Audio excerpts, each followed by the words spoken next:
ETF index mutual funds నేర్చుకుని stock మార్కెట్లో రాణించాలనుకుంటున్నారా? వెంటనే ఈ నెంబర్కి కాల్ చేయండి. నమస్కారం. సుమన్ టీవీ ప్రేక్షకులందరికీ శ్రావణ మాస శుభాకాంక్షలు. శ్రావణ మాసంలో వచ్చే వరలక్ష్మి వ్రతం కానీ, మంగళగౌరి వ్రతం కానీ, సంవత్సరంలో మనం ఏ వ్రతాలు చేసుకున్నా కూడా తోరాలు తయారు చేసుకుంటాం. అయితే ఈ తోరాలు మనం సత్యనారాయణ వ్రతం అప్పుడు బ్రహ్మగారే చేస్తారు. మనం ఇంట్లో చేసుకునేటప్పుడు మాత్రం తోరాలు సొంతంగా చేసుకుంటాం. 2-3 రకాలుగా తోరాలు తయారు చేసుకోవచ్చు. ఎలా చేసుకోవాలో చూద్దాం. అయితే ఇలాంటి మందపాటి దారంతోటైనా లేదా ఇలా సన్నటి రీల్ దారంతోటైనా చేయొచ్చు. సాధారణంగా 3 పొరలు, 3 పేటలు లేదా 5 పేటలు లేకపోతే 9 పేటల దారం తీసుకోవచ్చు. ఈ దారంతో 9 పేటలు తీస్తే ఇంతలా వస్తుంది, కొంచెం కష్టం అవుతుంది. దీంతో అయితే 9 పేటలు తీసుకోగలుగుతాం. 2 చేసి చూపిస్తాను, మీ వీలు వెంబడి చేసుకోండి.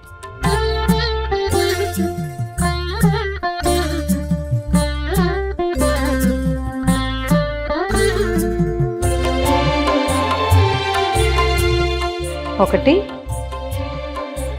2, 3,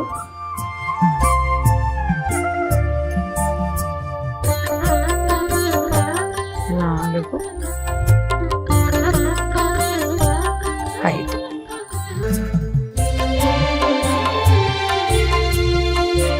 5 పోగుల దారం తీసుకున్నాము. దీనికి పసుపు రాసేసి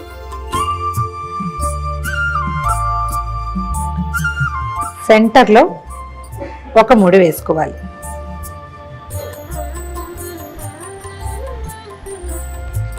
ఒక చిన్న మామిడాకుని తీసుకుని దీన్ని సన్నగా చుట్టాలి. ఈ మధ్యలో పెట్టి గట్టిగా ముడి దగ్గరికి లాగేయాలి.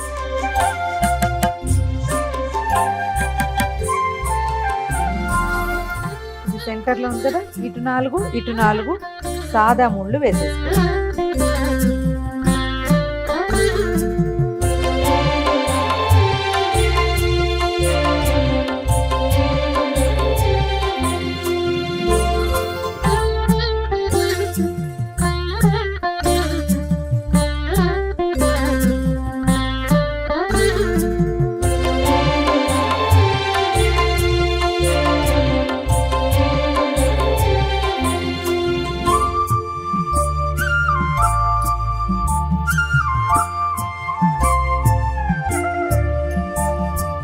మన దగ్గర పువ్వులు లేనప్పుడు ఈ మెథడ్.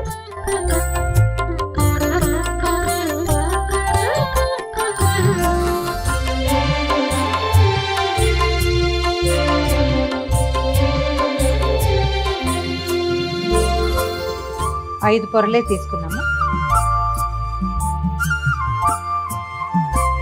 సెంటర్ తీసుకోవటము, మధ్యలో ఒక ముడి.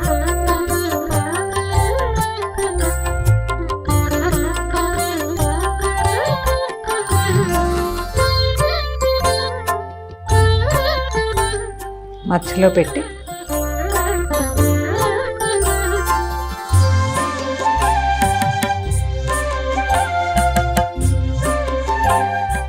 మధ్యలోకి ముడేసేయాలి. ఏ పక్కకు ఆ పక్క పువ్వులు దూర్చేసేయాలి.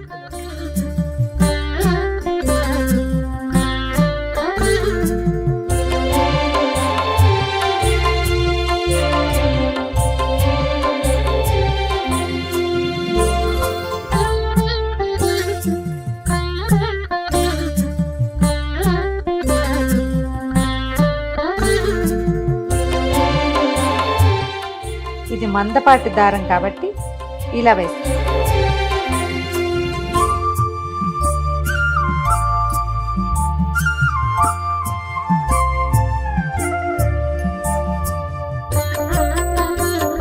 రెండు పక్కల పువ్వులతో ముడివేసి 1, 2, 3, 4, 1, 2, 3, 4 మొత్తం 9 ముళ్ళు రెడీ. ఇప్పుడు 3.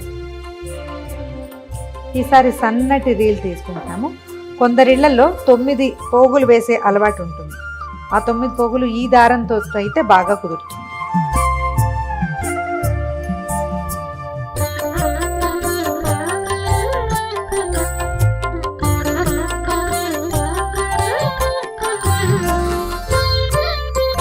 దారంతో 9 పోగులు తీసుకున్నాము. దారానికి చక్కగా పసుపు రాసి కొంచెం కొస వదిలిపెట్టుకుని ఇక్కడి నుంచి మనం మామూలుగా పువ్వులకి దండ కడతాం కదా, అట్లా కట్టేసుకోవాలి. ఏవైనా సన్నటి పువ్వుల దండ కడతాం కదా, సన్న సన్న పువ్వులు ఉంటాయి, ఇవి మన కనకాంబరాలు, తర్వాత ఏమో మన నందివర్ధనాలు అలాంటివి. ఇట్లా మామూలు పువ్వుల దండకి ఎట్లా ముడేస్తాం అలా వేసేసుకోవాలి. కాస్త దూరంగా కడితే సరిపోతుంది.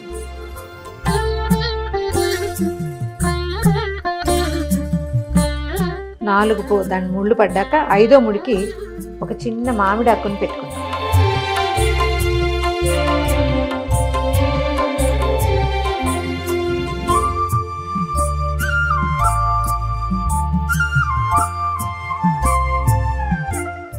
ఇంకొకసారి సెక్యూర్డ్గా ఇంకొక ముడి వేసేద్దాం. మధ్యలో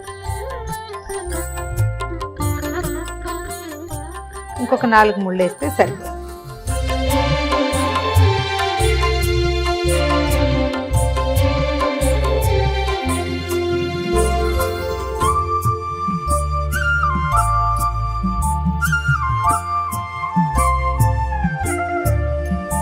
ఒకటి 2 3 4 5 6 7 8 9. 1 2 3 4 5 6 7 8 9. 1 2 3 4 5 6 7 8 9.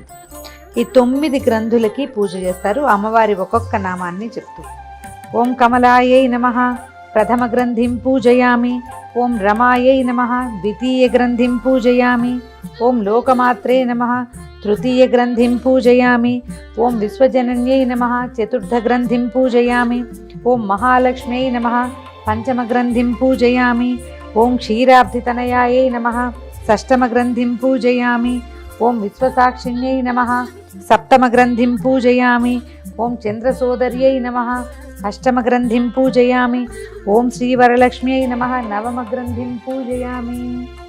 ఈ నామాలు చెప్తూ ఈ 9 మూడుల మీద కుంకుమతోటి, పసుపు కుంకాలు లేదా మన అక్షతలతోటి పూజ చేసుకుని తర్వాత వీటిని కుడి చేతికి కట్టుకోవాలి. బధ్నామి దక్షిణే హస్తే నవసూత్రం శుభప్రదం పుత్రపౌత్రాభివృద్ధించ సౌభాగ్యం దేహి మే రమే. ఈ శ్లోకం చెప్తూ కుడి చేతికి కట్టుకోవాలి. ఇది ఎట్లా అంటే చేతిలో కొన్ని అక్షింతలు తీసుకుని చేయి గుప్పడి మూసి వెనక్కి తిప్పాలి. ఇంట్లో ఉన్న వాళ్ళు ఎవరితోటైనా సరే కుడి చేతికి కట్టించుకోండి, లేదా మీరే ఒక ముడి కాస్త జాగ్రత్తగా వేసి తర్వాత అక్షతల్ని అమ్మవారి మీద వేయటం, మళ్ళీ అక్షంతలు తీసుకుని కథ వింటమే. చూశారు కదా, మీ వీలు వెంబడి ఎలా కుదిరితే అలా చేసుకోండి.